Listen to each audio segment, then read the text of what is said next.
Welcome to night bulletin. ఇక వార్త వివరాల్లోకి వెళ్తే అధికారాన్ని కోల్పోయిన తర్వాత తెలంగాణ రాజకీయాల్లో కేటీఆర్ హరీష్ రావు ప్రవర్తనపై విమర్శలు వెల్లువెత్తుతున్నాయి. భువనగిరి పార్లమెంట్ సభ్యుడు చామల కిరణ్ కుమార్ రెడ్డి వారిపై నేరుగా సంచలన ఆరోపణలు చేశారు. ఎల్ఎండి ప్రాజెక్టు మద్యం టెండర్ల అంశాలపై తప్పుడు ప్రచారం చేస్తూ ప్రజల్లో అపోహలు సృష్టిస్తున్నారని ఎద్దేవా చేశారు. అధికారంలో లేని సమయంలో కూడా ప్రజలను తప్పుదారి పట్టించే ప్రయత్నం చేయడం బాధాకరమని వ్యాఖ్యానించారు.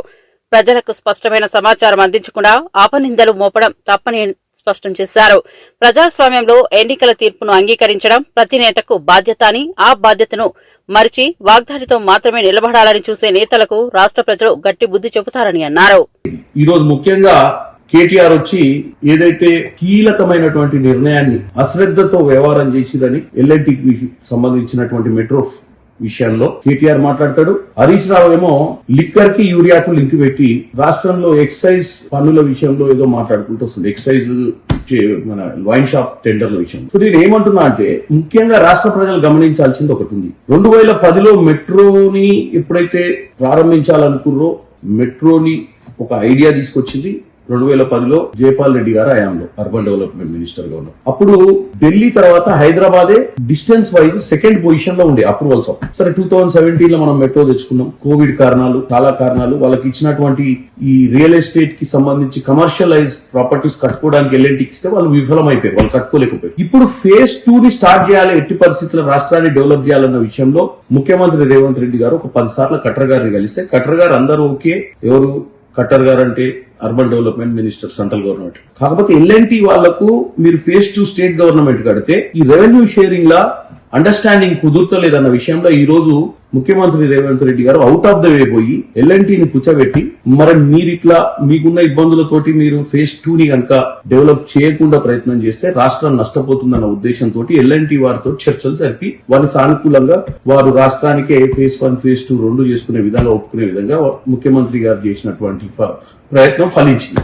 గతంలో వీళ్ళు ఏం చేయకుండా ఇటు అన్ని లక్షల కోట్లు ఖర్చు పెట్టిన బీఆర్ఎస్ పార్టీ కేవలం కాళేశ్వరం మీద పెట్టిన కాన్సన్ట్రేషన్ కనుక హైదరాబాద్ మీద పెట్టుంటే ఫేజ్ 2 అయ్యేది, RRR అయ్యేది, ఇంకా ఎన్నో పనులు అయిపోయాయి హైదరాబాద్ లో. కానీ వాళ్ళకి ఏంది కమిషన్ల కోసం అని చెప్పి కకృతి పడి ఉన్న డబ్బులన్నీ కాళేశ్వరంలో పెట్టినటువంటి పరిస్థితి వాళ్ళకి. ఇప్పుడు రేవంత్ రెడ్డి గారు హైదరాబాద్ నగరంలో ఏదైనా మంచి కార్యక్రమం చేసి మూసి ప్రక్షాళన చేసినా, RRR చేసినా, మెట్రో చేసినా, ఏదైతే హైదరాబాద్ లో ఎక్కువ సీట్లు వచ్చిన బీఆర్ఎస్ పార్టీకి నష్టం జరుగుద్దన్న ఉద్దేశంలో విష ప్రచారం చేసే ప్రయత్నం చేస్తున్నారు కేటీఆర్. రేవంత్ రెడ్డి గారు ఎట్టి పరిస్థితులు మెట్రో ఫేజ్ 2 చేయాలి, మూసి ప్రక్షాళన చేయాలి, RRR చేయాలి కాబట్టి అవుట్ ఆఫ్ ద వే పోయి చేస్తుంది. ఆల్రెడీ చెడు ప్రచారం చేసుకుంటూ మెట్రోకి ఇచ్చినటువంటి ఆస్తులను వాళ్ళు ఏది కమర్షియల్ కట్టలేని ప్రాపర్టీస్ విషయంలో కూడా ఏదో జరుగుతుందని వీటన్నిటిని దగ్గర వాళ్ళకి ఇచ్చి వాళ్లకు ఈ ఆస్తులన్నీ అంటగడతారని ముఖ్యమంత్రి గారు ఒక స్కెచ్ చేసిండని తప్పుడు ప్రచారం చేసింది. ముఖ్యమంత్రి గారికి ఒకరే ఒక ఆలోచన, మెట్రో ఫేజ్ 2 ని ఎట్టి పరిస్థితిలో మన ప్రజలకు అందించి హైదరాబాద్ నగరాన్ని ఒక మంచి నగరంగా,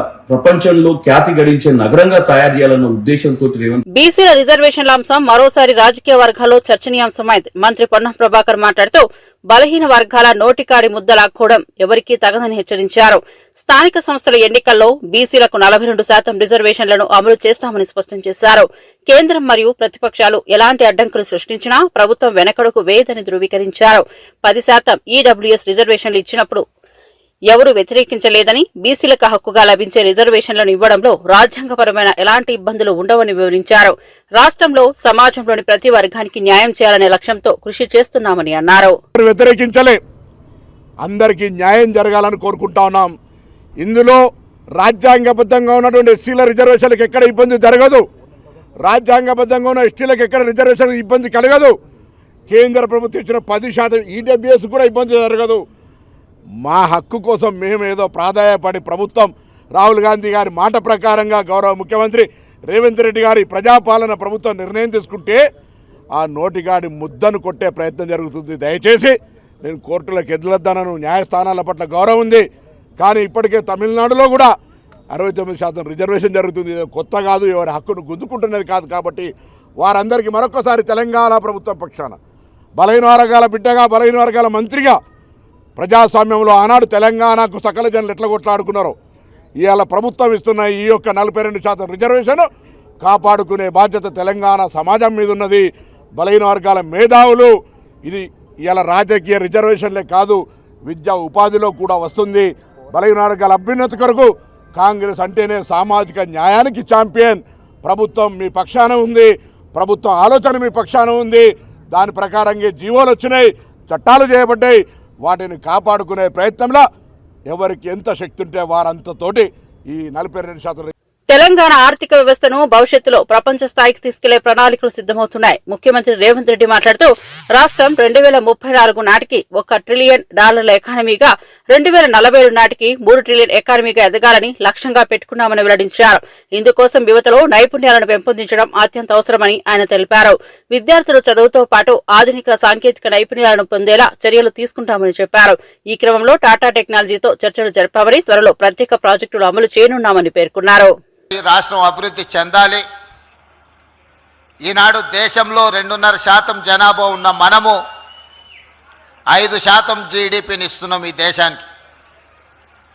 రాబోయే రోజుల్లో ఈ 5%ని 10%కి పెంచే విధంగా తెలంగాణ రాష్ట్రాన్ని అభివృద్ధి పదం వైపు నడిపించాలని, ముఖ్యంగా ఈ రాష్ట్రాన్ని అభివృద్ధి పదం వైపు నడిపించాలి అంటే చదువుతో పాటు ఈ విద్యార్థులకు సాంకేతిక నైపుణ్యాన్ని నేర్పించాలి అనేదే తెలంగాణ రాష్ట్ర ప్రభుత్వం యొక్క లక్ష్యం. దాంట్లో భాగంగానే టాటా సంస్థతో MOU చేసి పోయిన సంవత్సరం సరిగ్గా ఇదే సమయంలో ఇదే మల్లెపల్లిలో ఇక్కడనే 4 ATCల కోసం పునాది రాయి వేసుకోవడం జరిగింది. ఆ రోజు కొంతమంది విమర్శించారు, ఇది పునాది రాళ్లలాగానే మిగిలిపోతాయని. ఆనాడు నేను చెప్పిన తెలంగాణ రాష్ట్రంలో లేదా ఆనాడు ఉమ్మడి రాష్ట్రంలో మొట్టమొదట 1956లో ITIలను ప్రారంభించడం జరిగింది. ఇండస్ట్రియల్ ట్రైనింగ్ ఇన్స్టిట్యూట్ ఉమ్మడి ఆంధ్రప్రదేశ్లో మొట్టమొదటిది 1956లో ప్రారంభించారు. ఆ తర్వాత కాలక్రమేణా తెలంగాణ రాష్ట్రంలో 65 ITIలుగా ఇవన్నీ పెరుగుతూ వచ్చినాయి. ఒకప్పుడు ఐటీఐలలో చదువుకున్న వాళ్ళకు, శిక్షణ పొందిన వాళ్ళకు కొంతమేరకు ఉద్యోగాలు వచ్చేవి. కాలక్రమేణా అక్కడ నేర్పిస్తున్న సాంకేతిక నైపుణ్యానికి మూసీ నది వరదలపై ఎమ్మెల్సీ బల్మూరి వెంకట్ తీవ్ర వ్యాఖ్యలు చేశారు. గతంలో మూసీ ప్రక్షాళనకు వ్యతిరేకంగా కిషన్ రెడ్డి, బీజేపీ నేతలు ఒకరోజు నిద్రపోయారని గుర్తు చేశారు. అంబర్పేట నియోజకవర్గం ప్రజలు ఎన్నోసార్లు కిషన్ రెడ్డిని గెలిపించారు, కానీ ఇప్పుడు వరద సమస్య వచ్చినప్పుడు ఆయనే కనిపించడం లేదని అన్నారు. ప్రజలు ఇబ్బందులు పడుతున్న సమయంలో నేతలు మౌనం వహించడం బాధాకరమని మండిపడ్డారు. వరద ముప్పును తగ్గించడానికి తక్షణ చర్యలు తీసుకోవాలని ప్రభుత్వాన్ని కోరారు. ఇప్పుడు వచ్చి నిద్ర చేస్తేనే నేతలకు ప్రజలు ఎదుర్కొంటున్న కష్టాలు తెలుస్తాయని వ్యాఖ్యానించారు. హైడ్రాని తీసుకొని వచ్చి దాన్ని అక్కడ ప్రజలతోటి మాట్లాడి ఈ సమస్య రాకుండా, వర్షాకాలం వస్తే ఎక్కువ వర్షం పడితే ఇటువంటి సమస్య లేవనెత్తుతుంది కాబట్టి ఇటువంటి సమస్య రాకుండా ప్రయత్నం చేసిన సందర్భాలలో ఆ రోజు మన కేంద్ర మంత్రి కిషన్ రెడ్డి గారు ఎక్కడైతే ఇప్పుడు వరద వచ్చిందో ఈ వరద వచ్చిన ఇదే కృష్ణానగర్కి, అదేవిధంగా దుర్గా నగర్కి మధ్యలో ఉన్న లంకలో వారు ఆ రోజు వెళ్ళి పడుకోవడం జరిగింది. రామచంద్రరావు గారు మరొక దిక్కు కిషన్ రెడ్డి గారు, మరో దిక్కు ఈటల రాజేందర్ గారు పోయి ప్రాంతాల్లో పండుకొని సాక్స్లు వేసుకొని మస్కిటో కాయిల్స్ పెట్టుకొని మరి పండుకుంటే ఇబ్బంది అవుతుందని చెప్పి ఏ రకంగా ఆ రోజు వారు పండుకొని దీన్ని రాజకీయం చేసిరో మనం చూసినాం. ఈరోజు అడుగుతున్నా నేను, కిషన్ రెడ్డి గారు అనేక సందర్భాల్లో ఇదే అంబర్పేట నియోజకవర్గంకి వెళ్ళి ప్రజలు మిమ్మల్ని ఓట్లేసి గెలిపించారు. మరి ఆ రోజు నువ్వు రాజకీయం కోసము మూసీని ప్రక్షాళన చేస్తాము, మూసీని ప్రక్షాళన చేయాల్సిన అవసరం ఉందని చెప్పి ముఖ్యమంత్రి గారు మాట్లాడితే సాక్స్లు వేసుకొని పోయి పన్న నువ్వు ఇవాళ ఏడవైనావు, గాడిద పనులు తోముతున్నావు. అయ్యాల నువ్వు ఆ రోజు పన్న స్థలంలోనే, ఆ రోజు నువ్వు నివసించిన స్థలంలోనే, ఆ రోజు ఒక్క రాత్రి నువ్వు ఉన్న స్థలంలోనే ఈరోజు వరద నీళ్ళు వచ్చినాయి. ప్రజలు అక్కడ ఉండలేని పరిస్థితిలో ఉన్నారు. ఇవాళ పోయి పండుకో, ఇవాళ పోయి భారతీయ జనతా పార్టీ నాయకులు, ఎమ్మెల్యేలు, ఎంపీలు, కేంద్ర మంత్రులు అందరూ పోయి రాత్రి ఆడ నివసించండి, తెలుస్తుంది ఆడ ప్రజలు పడుతున్న బాధలేందో తెలుస్తాయి. మెడికల్ కాలేజీల ప్రైవేటీకరణపై ఆందోళనలు ఉధృతమవుతున్నాయి. కాకినాడ కలెక్టరేట్ వద్ద వైఎస్ఆర్సీపీ లీగల్ టీం పెద్ద ఎత్తున నిరసన చేపట్టింది. ప్రభుత్వ నిర్ణయాన్ని వెంటనే వెనక్కి తీసుకోవాలని వారు డిమాండ్ చేశారు. లీగల్ టీం అధ్యక్షుడు ఆదిత్య కుమార్ మాట్లాడుతూ పీపీపీ విధానం పేద విద్యార్థుల వైద్య విద్యపై తీవ్ర ప్రభావం చూపుతుందని హెచ్చరించారు. ఇప్పటి వరకు వైఎస్ఆర్సీపీ ప్రభుత్వం లానేస్తం వంటి పథకాల ద్వారా పేద విద్యార్థులకు ఉపశమనం కల్పించిందని గుర్తు చేశారు. కానీ ప్రస్తుత ప్రభుత్వం ఆ పథకాలను నిలిపివేయడంతో పాటు మెడికల్ కాలేజీలను ప్రైవేట్ రంగానికి అప్పగించడం దారుణమని అన్నారు. ఆల్రెడీ 5 మెడికల్ కాలేజీలు ప్రారంభించడం జరిగింది. వాటిలో ఇవాళ విద్యార్థులు చదువుతున్నారు. అలాగే ఇంకో 2 మెడికల్ కాలేజీలు పులివెందుల, పాడేరు కూడా పూర్తిగా పూర్తయిపోయింది. అటువంటి పరిస్థితుల్లో ఈ 10 మెడికల్ కాలేజీలని పీపీపీ పద్ధతిలో ఇస్తానని చెప్పి చంద్రబాబు నాయుడు గారు కూటమి ప్రభుత్వం నిర్ణయించడం చాలా దురదృష్టం. ఎందుకంటే వాళ్ళు చెప్పే కారణం ఒకటే, 6,000 కోట్లు ఖర్చు అవుతుంది. 6,000 కోట్లు ఖర్చు అవుతుంది అనే ఈ ప్రభుత్వం మరి జగన్మోహన్ రెడ్డి 5 కాలేజీలు కేవలం 7 కాలేజీలు 3 సంవత్సరాల్లో ప్రభుత్వ సొమ్ముతో కట్టారు. ఈ రోజు మరి ఈ 5,000-6,000 కోట్లు కూడా ఖర్చు చేయని పరిస్థితుల్లో ప్రభుత్వం ఉందా అంటే ఖచ్చితంగా లేదు. ఎందుకంటే ప్రభుత్వం దగ్గర లాస్ట్ ఇయర్ 24-25 లో ఎన్నో పథకాలని ఆపేశారు. ఇవన్నీ కూడా జగన్మోహన్ రెడ్డి గారు ఇస్తున్న పథకాలను ఆపేశారు. అందులో అన్నింటిలో కూడా ఉండే చాలా పథకాలు, అందులో మా లా నేస్తం ఒకటి. లా విద్యార్థులకు 5,000 రూపాయలు స్టైఫండ్ ఇచ్చేవారు ప్రతి నెల కూడా. ఆ 5,000 రూపాయలని కూటమి ప్రభుత్వం ఎన్నికల వాగ్దానం 10,000 చేస్తానంది. 10,000 చేయకపోగా ఉన్న 5,000 రూపాయలు కూడా తీసేశారు. ఒక్కరు కూడా ఇవ్వలేదు. మరి డబ్బంతా లాస్ట్ 2024 డబ్బంతా ఉందిగా. ఇలాంటి అనేక రకాల పథకాలను ఎగ్గొట్టిన డబ్బు బోల్డ్ ఉంది. అది కాకుండా 2024 నుంచి ఈ గత 15 నెలల్లో ఇంచుమించు 1,00,000 కోట్లు అప్పులు తేవడం జరిగింది. మరి ఇవన్నిటిని ఉపయోగించుకొని మన ప్రభుత్వ ఇన్ఫ్రాస్ట్రక్చర్ ని డెవలప్ చేయడం, సంపద సృష్టి అంటే ఏంటి? మన ఉన్న బిల్డింగ్ని కట్టడం, వాటిలో మన వైద్యం, విద్య అందించడం, జనాన్ని బాగా డాక్టర్స్ తయారు చేయడం. ఇది సంపద సృష్టి అంటే. సంపద సృష్టి అంటే ప్రైవేటైజేషన్ చేసి ప్రైవేట్ వాళ్ళకి అప్పచెప్పడం కాదు. ఖచ్చితంగా ప్రైవేట్ వాళ్ళ ఇన్వాల్వ్మెంట్ ఉంది అంటే వాళ్ళ డబ్బు ఎవరి దగ్గర నుంచి వసూలు చేస్తారు?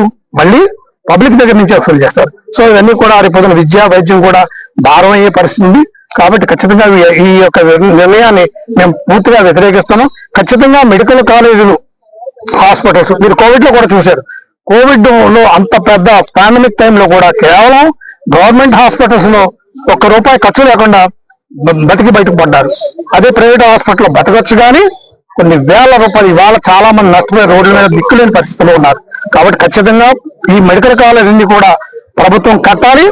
అలాగే ఈ మెడికల్ వ్యవస్థతో పాటు ఈ హాస్పిటల్ ని కూడా ప్రభుత్వం రన్ చేయాలి అని మేము కోరుకుంటూ మేము నిరసన వ్యక్తం చేస్తూ జిల్లా వ్యాప్తంగా వచ్చిన న్యాయవాదులందరూ కూడా కలెక్టర్ గారికి రిప్రజెంటేషన్.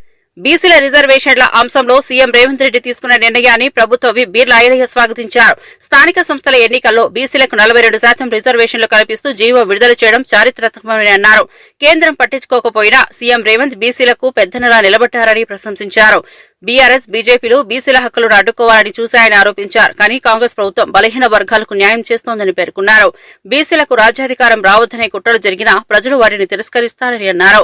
స్థానిక సంస్థల బీసీల పిల్లలు కాంగ్రెస్ పార్టీకి అండగా నిలవాలని పిలుపునిచ్చారు. రిజర్వేషన్లు బలహీన వర్గాల శ్రేయస్సు కోసం అవసరమని, దీనికోసం కాంగ్రెస్ ప్రభుత్వం చిత్తశుద్దితో కృషి చేస్తోందని స్పష్టం చేశారు. ప్రత్యేకంగా ధన్యవాదాలు తెలియజేస్తున్నాం. కేంద్ర ప్రభుత్వం అనేక అవంతరాలు చేసిన బీసీల పక్షపాతిగా రేవంత్ అన్న ఇచ్చిన మాట ప్రకారం రాహుల్ గాంధీ గారి ఆలోచనను తెలంగాణలో ఇంప్లిమెంట్ చేసి బీసీల పక్షపాతిగా గౌరవ ముఖ్యమంత్రి గారు 42% స్థానిక సంస్థల్లో రిజర్వేషన్ ఇచ్చి మా బీసీలకు పెద్ద దిక్కుగా పెద్దన్నగా ఉన్నందుకు ఆయన ప్రత్యేకంగా ధన్యవాదాలు. ఇలా బీజేపీ, బీఆర్ఎస్ రెండు కూడా బీసీలను అనగదొక్కాలని చెప్పి, బీసీలకు రాజ్యాధికారం రావద్దని చెప్పి ఇలా చేస్తున్నటువంటి కుట్ర ఛేదించి బీసీల పక్షపాతిగా ప్రత్యేక జీవో ద్వారా బీసీలకు 42% స్థానిక సంస్థల్లో రిజర్వేషన్ కల్పించినందుకు గౌరవ ముఖ్యమంత్రి ప్రత్యేకంగా ధన్యవాదాలు తెలియజేస్తూ, బీసీ బిడ్డలారా మీరు ఆలోచన చేయండి. ఈ బీజేపీ, బీఆర్ఎస్ రేపు స్థానిక సంస్థల్లో బొంద పెట్టాలే. మన ప్రియతమ నాయకుడు బీసీ పక్షపాతి గౌరవ ముఖ్యమంత్రి రేవంత్ రెడ్డి గారి నేతృత్వంలో తెలంగాణలో బీసీలంతా ఐక్యతై కాంగ్రెస్ పార్టీకి పెద్ద ఎత్తున పట్టం కట్టాలని చెప్పి మరొకసారి ప్రత్యేక జీవో ద్వారా మా 42% బీసీలకు ఇచ్చినందుకు గౌరవ ముఖ్యమంత్రికి బీసీల పక్షపాతిగా ప్రత్యేకంగా ధన్యవాదాలు తెలియజేస్తున్నాం. హైడ్రా కమిషనర్ రంగనాథ్ నార్సింగి ప్రాంతంలో ఓఆర్ఆర్ మీద నుంచి గండిపేట వైపు ప్రవహిస్తున్న వరద ఉధృతిని అధికారులతో కలిసి పరిశీలించారు. వరద ప్రభావిత ప్రాంతాలను సందర్శించి స్థానిక ప్రజలతో మాట్లాడి వారి సమస్యలు తెలుసుకున్నారు. నీటి ప్రవాహం అడ్డంకులు లేకుండా కొనసాగడానికి చర్యలు తీసుకోవాలని అధికారులకు సూచించారు. భవిష్యత్తులో ఇలాంటి సమస్యలు మళ్లీ రాకుండా శాశ్వత ప్రణాళికలు సిద్దం చేయాలని ఆదేశించారు. నీటిని సురక్షితంగా మళ్లించే విధంగా డ్రైనేజీ వ్యవస్థను బలపరచాలని చెప్పారు. స్థానిక ప్రజలు తమ ఇండ్లు, ఆస్తులు వరదల వల్ల నష్టపోతున్నాయని వివరించగా వెంటనే సహాయక చర్యలు చేపడతామని కమిషనర్ హామీ ఇచ్చారు.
మాజీ మంత్రి తలసాని శ్రీనివాస్ యాదవ్ కాంగ్రెస్ ప్రభుత్వంపై తీవ్రంగా మండిపడ్డారు. అధికారం చేపట్టి దాదాపు 22 నెలలు అవుతున్నా ఒక్క హామీని కూడా అమలు చేయలేదని విమర్శించారు. ఎన్నికల ముందు 100 రోజుల్లో అన్ని హామీలు నెరవేర్చుతామని గప్పాలు కొట్టారని, కానీ వాస్తవానికి ప్రజలను మోసం చేశారని అన్నారు. రైతులకు రుణమాఫీ, రైతు బంధు పథకం, మహిళలకు ఆర్థిక సహాయం, నిరుద్యోగ భృతి, వృద్ధులకు పెన్షన్లు, విద్యార్థులకు ఫీజు రియంబర్స్మెంట్, స్కూటీలు, ఇల్లు, ఎన్నో వంటి వాగ్దానాలు ఇప్పటికే కాగితం మీదే ఉన్నాయని ఆరోపించారు. ప్రజలు ఆశలు పెట్టుకున్నా కాంగ్రెస్ పాలనతో నిరాశ చెందుతున్నారని అన్నారు.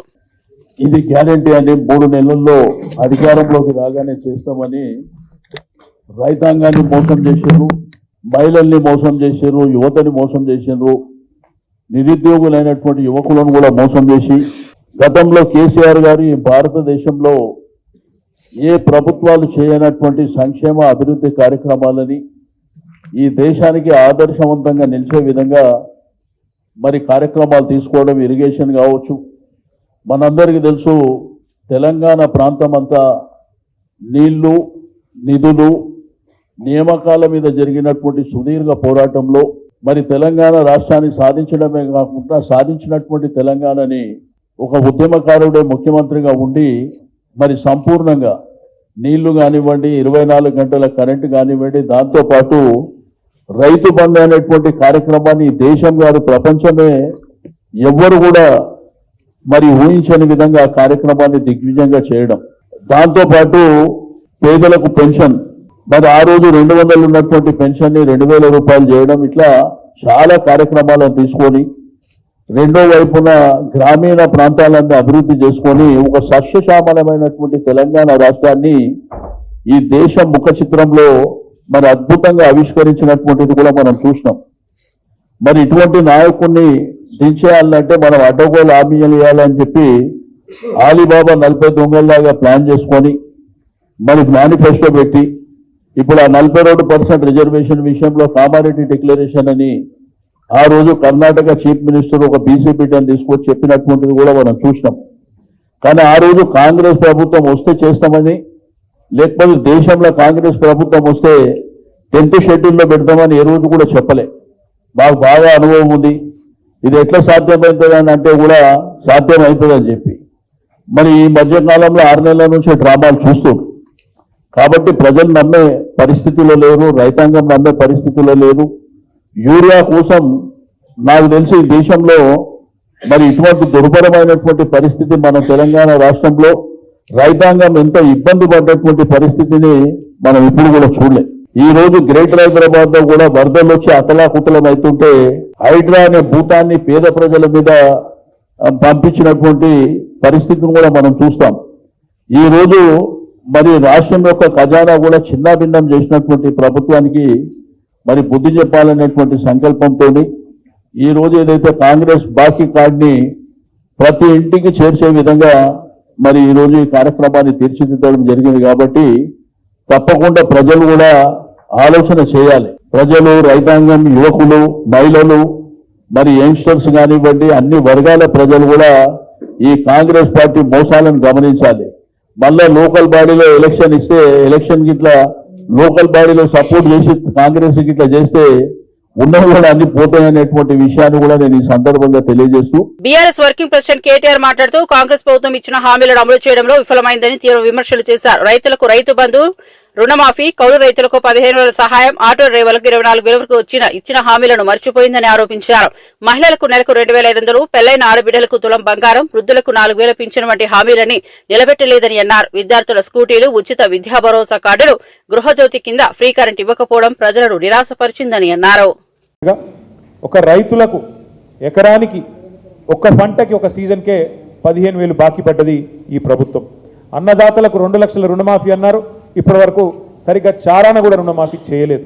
కౌలు రైతులకు 15,000 బాకీ, రైతు కూలీలకు 12,000 బాకీ, ఆటో అన్నలకు దాదాపు 24,000 బాకీ, మహిళలకు నెలకు 2,500 రూపాయలు బాకీ, పెళ్లైన ఆడబిడ్డలకు తులం బంగారం బాకీ, మా పేద అవ్వలు తాతలకు నెలకు 4,000 బాకీ, చదువుకునే విద్యార్థినులకు స్కూటీలు బాకీ, అట్లాగే అన్ని రకాల వరికి 500 రూపాయల బోనస్ బాకీ, అందరికీ అందలేదు 200 యూనిట్ల గృహజ్యోతి, చాలామందికి బాకీ, పేదలకు ఇస్తామన్న ఇందిరమ్మ ఇల్లు బాకీ, ఉద్యమకారులకు 250 చదరపు అడుగుల స్థలం బాకీ, అట్లాగే యువతకు 5 లక్షల విద్యా భరోసా కార్డు బాకీ, 4 కోట్ల మంది రేవంత్ రెడ్డి గారికి పడ్డ బాకీని గుర్తు చేయడానికే, 4 కోట్ల మంది కాంగ్రెస్ పడ్డ బాకీని గుర్తు చేయడానికే ఈ బాకీ కార్డు తీసుకొస్తా ఉన్నాం.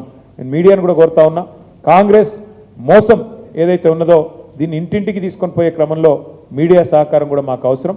దయచేసి మీరు కూడా సహకరించాలని కోరుతూ రేపటి నుంచి అన్ని భాషల్లో, ఉర్దూలో, అదేవిధంగా తెలుగులో, అదేవిధంగా ఇంగ్లీష్లో, అన్ని భాషల్లో కూడా కాంగ్రెస్ నయవంచనను ప్రజలకు వివరించడానికి బాకీ కార్డుల కార్యక్రమాన్ని తీసుకున్నాం.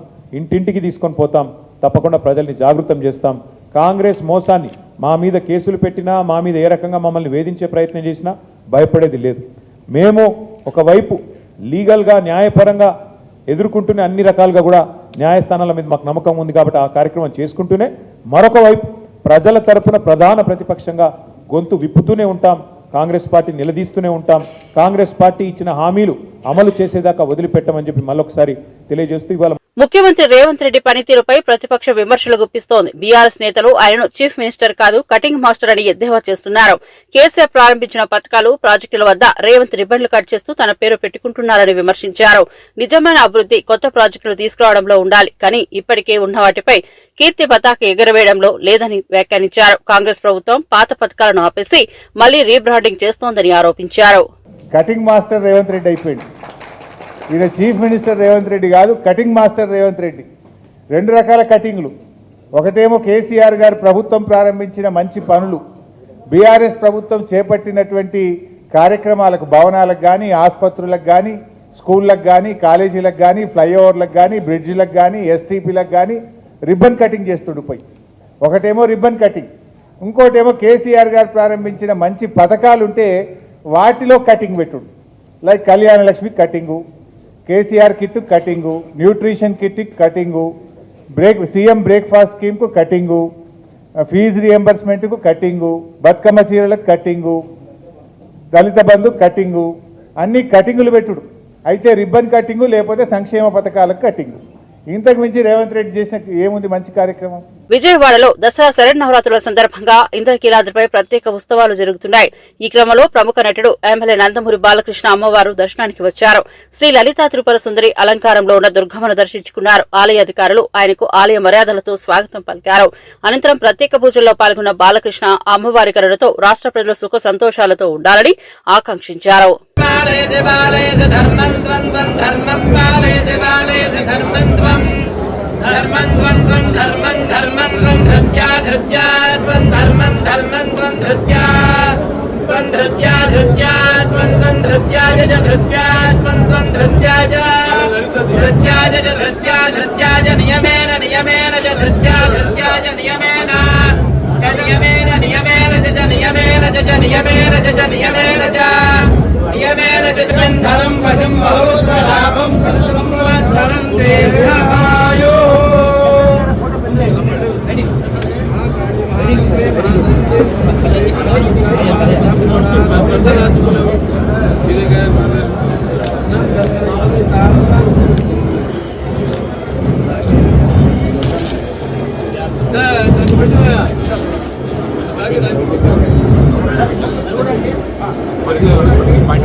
Okay sir, thank you.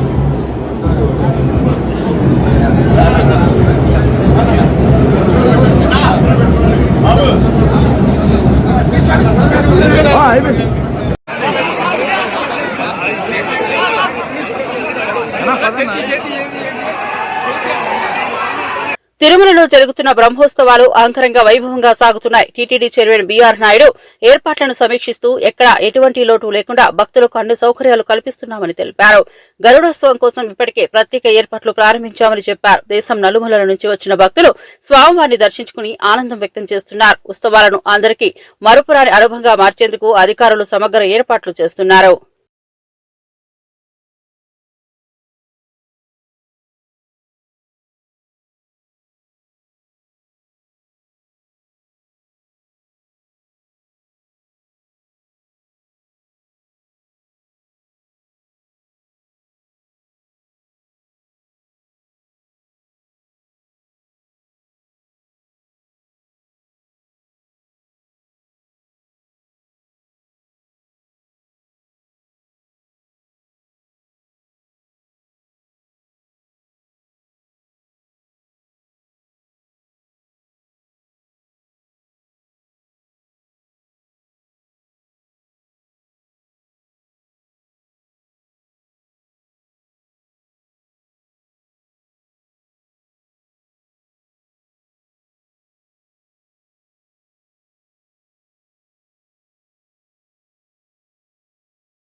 Telangana ఎన్నికల్లో ఓటు చోరీ జరిగిందని టీపీసీసీ అధ్యక్షుడు మహేష్ కుమార్ గౌడ్ సంచలన ఆరోపణలు చేశారు. బండి సంజయ్ గెలవడం, ఈటెల రాజేందర్ కు భారీ మెజార్టీ రావడం వెనుక ఓటు చోరీ ఉందని అన్నారు. ప్రజాస్వామ్యంలో ఇలాంటి చర్యలు అనవసరమని హెచ్చరించారు. కాంగ్రెస్ పార్టీ ప్రజల కోసం కఠిన పోరాటం చేస్తోందని ఏ కుట్ర జరిగినా వెనకడుగు వేయదని స్పష్టం చేశారు. ఓట్ల హేరాఫేరీ జరిగింది, ఓట్ చోరీ బీజేపీ పాల్పడింది కాబట్టే నేను గతంలో కూడా ఆరోపించినాను. ఇక్కడ కూడా 8 మంది పార్లమెంట్ సభ్యులు గెలిచినారు. దాంట్లో కూడా కొంతమంది ఓట్ చోరీ వల్లే గెలుపు సాధ్యమైన మాట చెప్పడం జరిగింది. నేను ఈ ఆరోపణ కరీంనగర్లో ఉండి చేశాను. కరీంనగర్లో కూడా ఒక టీన్ షెడ్లో 40 ఓట్లు నమోదై ఉన్నాయి. నేను ఆనాడు ఆ పేపర్స్ చూపించినాను. బండి సంజయ్ గారు దీనికి జవాబు చెప్పాలని చెప్పినాను. ఇంతవరకు స్పందన లేదు. ఇప్పుడు ఇందాక జూబ్లీహిల్స్లో ఖాళీద్ గారు ఎక్స్ప్లెయిన్ చేసినట్టు ఓటు అంశం 3 చోట్ల అది ఓటు నమోదై ఉంది. 3 డిఫరెంట్ పేర్లతో తండ్రి పేరు మార్చి తన పేరు తారుమారు చేసుకొని ఈ రకంగా ఓటు చోరీ పాల్పడినాడు. కాబట్టే ఈటెల రాజేందర్ గారు 3 లక్షల మెజారిటీ వచ్చిందంటే దీంట్లో గోల్మాల్ జరిగింది, దాంట్లో అనుమానం లేదు. ఇవి బులెటిన్ అప్డేట్స్. మరో బులెటిన్లో మళ్ళీ కలుద్దాం.